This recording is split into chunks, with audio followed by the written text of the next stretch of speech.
Hello again. I'm just sitting in the garden at the moment enjoying the weather because we don't get it for very long, so I thought I would do a video outside. I didn't make a video last week because I was a little bit busy. I was actually performing at Waterloo Festival, so we did a rehearsal the day before, so I spent a couple of days doing that and preparing for it, and I think it went well. The festival had many different performers. There were singers, choirs. They're going to have a jazz concert today. Actually, it might be going on now. I think it's already started. And they had lots of different things going on. They had sculptors there. So the performance that I did was based on a sculptor, and I chose 3 different pieces that I wanted to write about. And yeah, so I basically wrote a poem that goes with the art. We had some background information regarding what the inspiration was for those sculptors and those pieces of art. So we basically, a group of us from this poetry group that I attend had basically constructed various poems, but based on the sculptor or the sculptor's work and their piece of art. So I was doing that last week, so I didn't do a video, but today, because I did miss last week, I'll read 2 poems today. The first one I wrote, I think I may have written this last year. I wrote a couple of poems and they were inspired and drawn from Negro Spirituals. So for those of you that don't know what that is, during the slave trade, or during slavery itself, in America, in fact you probably have different forms of it. In America, Negro Spirituals were kind of ways to communicate. A lot of them were they were either talking about God, but they also had obviously a very troubled route, basically, because it was the slaves that actually started these kind of I'm not really sure, but it is quite poetic, basically. But it ended up stemming into gospel music, and various other has influenced various other forms of music and creative writing. I guess you might have it in the Caribbean as well, but it's more like folk tale and from folk, perhaps music. I guess there's different forms of it. But a lot of it was something that was created as a way of expressing oneself during the turmoil of slavery and being enslaved, because obviously you couldn't speak your mother tongue, you couldn't practice the religion of your heritage, and in many ways you had to basically change everything about you. You had to rid yourself of your cultural heritage, your roots, everything you know of yourself, and it was a way for basically black people to communicate with other people without, I guess, being reprimanded for it as well, but also to express that pain and the agony of what they were going through at that time. So like I said, I've written about 2 different pieces. I may read the other one perhaps next week for you, but they had Negro Spirituals in mind. Whether they've inspired it or I was kind of thinking about that whilst writing it, it was kind of inspired and stemmed from the Negro Spiritual. So this one is called Negro Spiritual for the Soul. Her blackened soul knows of nothing greater as she wanders aimlessly for hope. She has been betrayed before, now she wanders her blackness even more.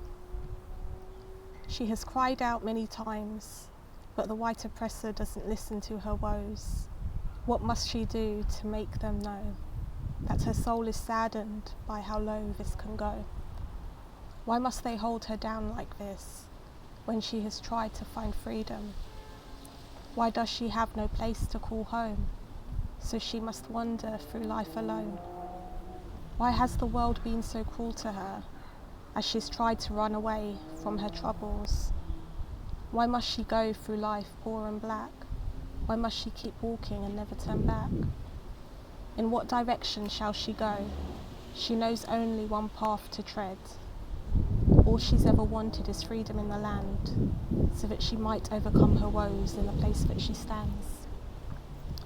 Her struggles are triumphant, but she still wanders on. Blessed be this Negro who's found freedom from her pain, and blessed be the cleansing waters that come from freedom's rain. So, like I said, that one was called Negro Spiritual for the Soul. The second poem I'm going to read is drastically different. It's quite whimsical, it's a little bit silly, it's a little bit childish perhaps. I wrote this one, again I wrote this about, I think I wrote this one last year as well.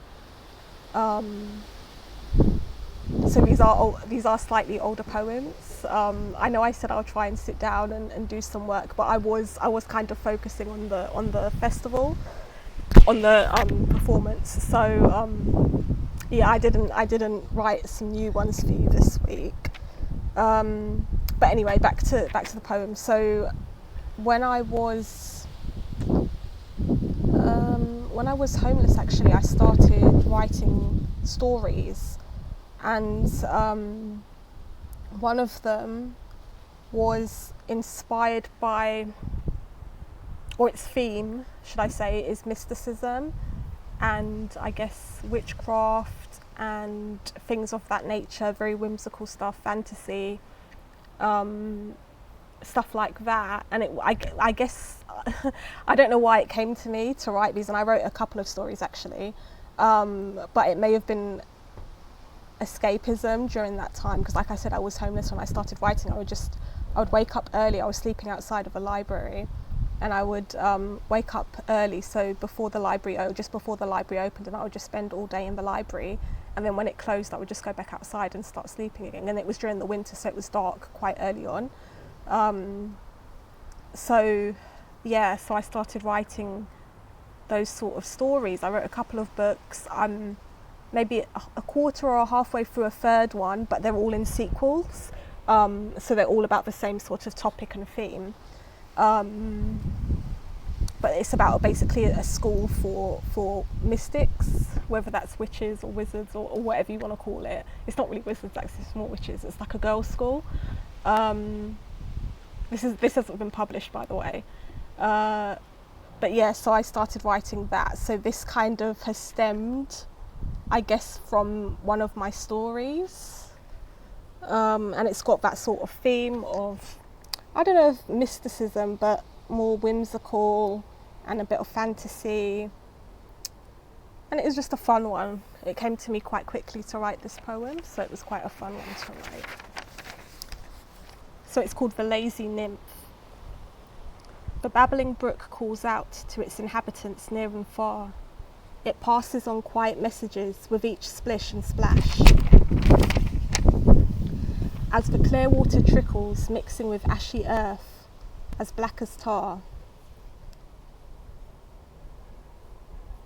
The lazy nymph settles on her pebbles and stones, watching fireflies in the dark dance with a flash, resting her delicate, gentle head, using a speckled toadstool as her bed. With her body so quaint and minuscule, many creatures cannot see her in the woods. One of the reasons why woodland nymphs are so misunderstood. Although they like mischief, to prance and to escape, they are also skilled artisans, transforming periwinkle petals into capes. Gone are the days when they would bounce on leafy treetops. Now they get distracted each time the rain's iridescent water drops. But she still nestles herself into every beech, fir and oak. She still uses the stream's cleansing waters to soak. But it is late into the evening when all is dark in night, when she feels most comfortable, away from creature sight. Daintily she skips and hops throughout the forest splendour, searching for a place to rest, a place of comfort, plush and tender.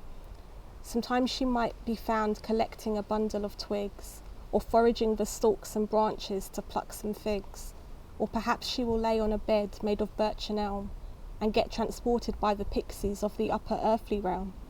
Perhaps she'd prefer to cling to the branches of pine and lark, twirling her spindly legs around their leaves until lightness turns to dark.